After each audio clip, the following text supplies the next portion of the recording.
What's good? What's good? It's your boy Justin, and I want to reiterate some things I've said before. Talk about mastery and fear, because it's often fear that keeps us from mastery, right?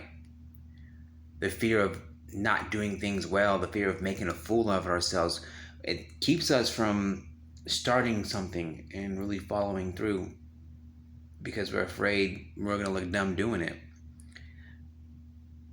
I think it's high time we demystify the word genius, because there are countless accounts of children who are super, super good at something and are born with this knack and innate nature and doing what it is and then never go anywhere with it.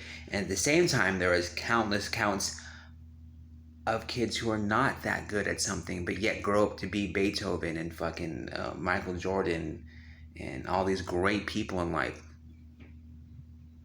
because they practice mastery. They chase after something because it feeds their soul, right? And you put in 10,000 hours of something, you're going to eventually master what it is. And it's difficult to master anything you're not completely passionate about, right? So I've noticed in myself that I have fallen off in the material portion of my speaking. I am no longer studying the way I used to study to find material to speak about, so I have nothing really to say, which is why that and the combination of me being into relationships and focusing on my in-general relationships has what has prevented me from speaking. But I've never dropped the ball on speaking. In fact, I got jobs and careers where I am speaking in person now, but I'm just not posting the videos. So I want to show you a little something I'm going to display my level of mastery and what's happened over the 2 years when I started speaking, based by posting old videos and then going back and making exact new videos saying the same thing but in my new style of speaking, because we all grow in a certain craft, and this is the craft that I'm growing in, which is speaking. So let's talk about fear. What is our greatest fear? Marianne Williamson said that our greatest fear is not that we are inadequate. No, our greatest fear is that we are powerful beyond measure.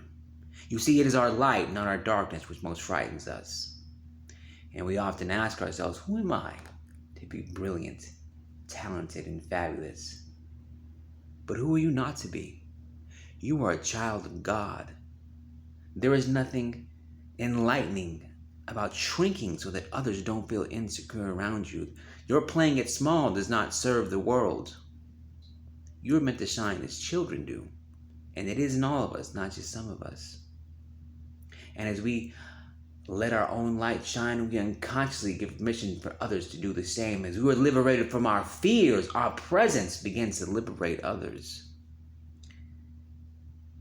You see, that fear that holds us back from being great is the same fear that holds us back from being happy.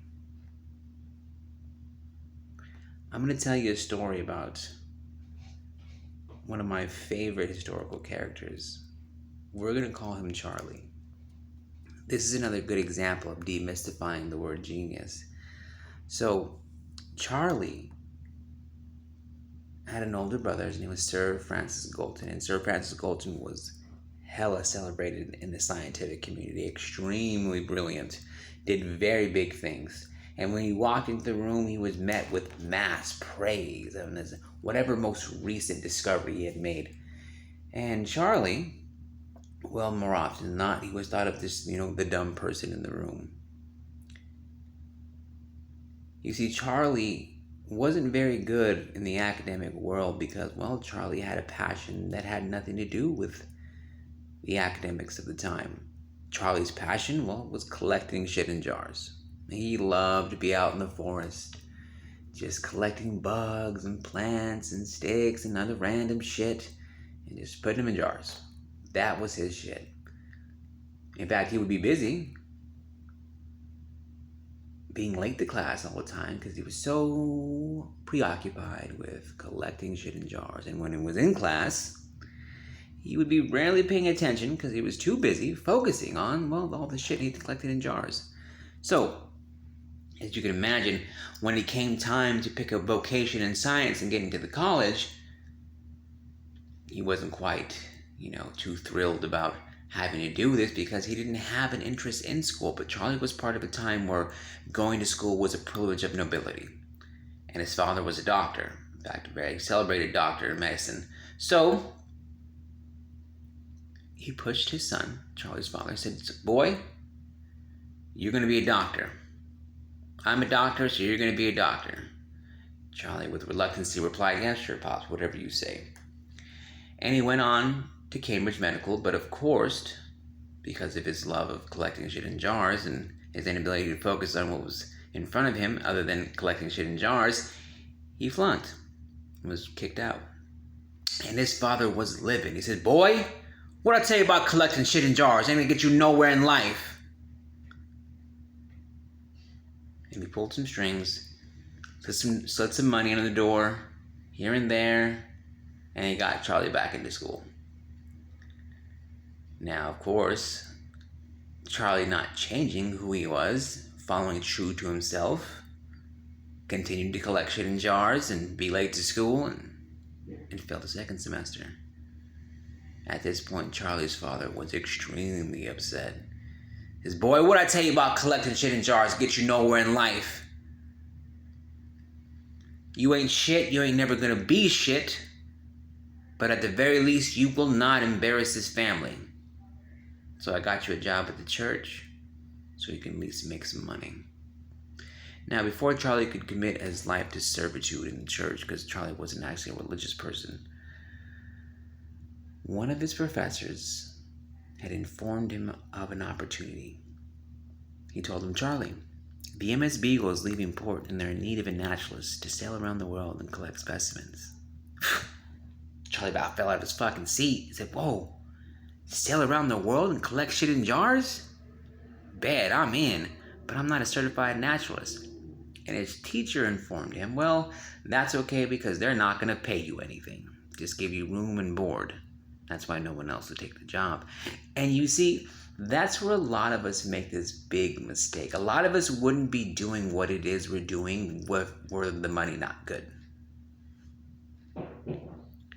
Ask yourself,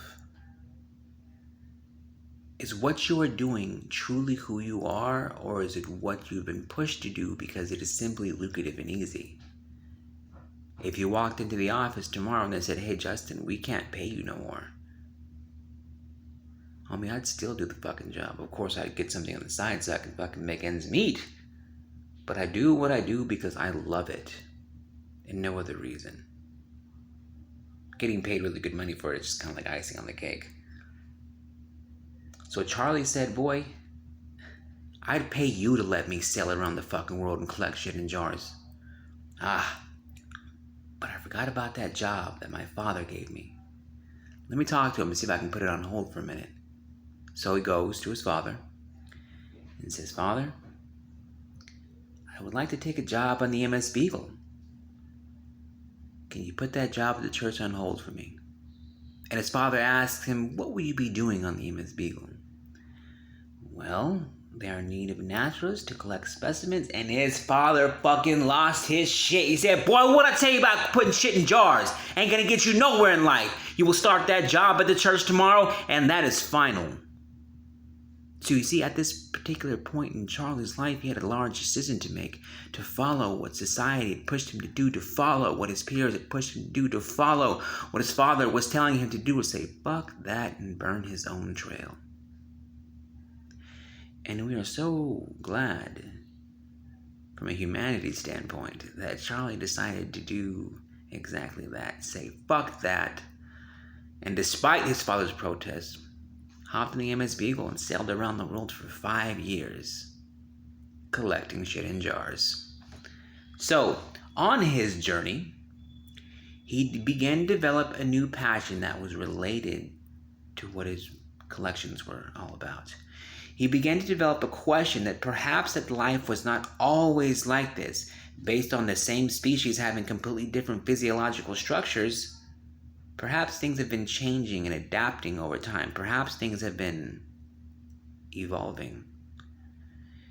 Now, at this time was Victorian England, and they were gung-ho church everything, and to dare speak out loud against whatever God had said and the church had said, was not a wise idea. But regardless of the dangers of this action, when Charlie got back to England, he poured every ounce of his energy into his theory. Can you guess what the fuck that theory was? It was the theory of evolution. This man, who was the dumb person in the room, who was told constantly he would never be anything or amount to anything, is Charles fucking Darwin, one of the most celebrated scientists of today. So let's demystify the word genius, and let's go ahead and put that shit away, because it's not about what you're gifted at, but how much time you put into your gift to master it. And make sure it is something you're passionate about, because it is difficult to master something you are not completely passionate about. If when you get off work, you don't eat, breathe, and sleep your passion, what are you doing? I speak at work. It's my day off. I'm still speaking. So figure out what it is you love to do and let all of that consume you. Don't let fear hold you back. Don't let failure define you. Don't let your past define you. You are who you want to be. Figure out what it is you love. Figure out what it is the world was lacking and why you are here. I love you. And live well, love strong, and laugh as often as you can. Peace out.